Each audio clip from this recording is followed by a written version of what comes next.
लहरों से डरकर नौका पार नहीं होती, कोशिश करने वालों की कभी हार नहीं होती. परवाच्या वादळातील हा अर्नाळा किल्ल्यातील प्रसंग, त्या वादळात आपल्या बोटीचा दोर तुटू नये म्हणून गेलेला हा कोळी बांधव आणि त्या बोटीवरून पडला आणि पुन्हा चढला आणि त्या बोटीला व्यवस्थित ठेवलं. मला वाटतं अशी वादळच या कोळी माणसाला मजबूत बनवतात. बघाच, समुद्रात बोटी ज्या दोराला बांधून नांगरल्या जातात त्याला कोळी भाषेत पाग असं म्हटलं जातं. पागीवर बांधलेलं गलबत सुरक्षित समजलं जातं.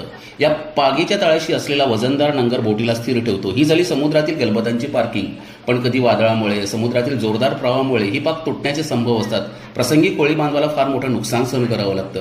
त्यामुळे आपत्कालीन प्रसंगी जीवावर उदा राहून ही पाग चाचपून पाहिली जाते. वादळ वाऱ्यात पडून पुन्हा उभं राहणं हे कोळी बांधव आईच्या गर्भातून शिकून येतो. त्यामुळेच कठीणातल्या कठीण प्रसंगी सहसा कोळी बांधव आपला तोल ढळू देत नाही.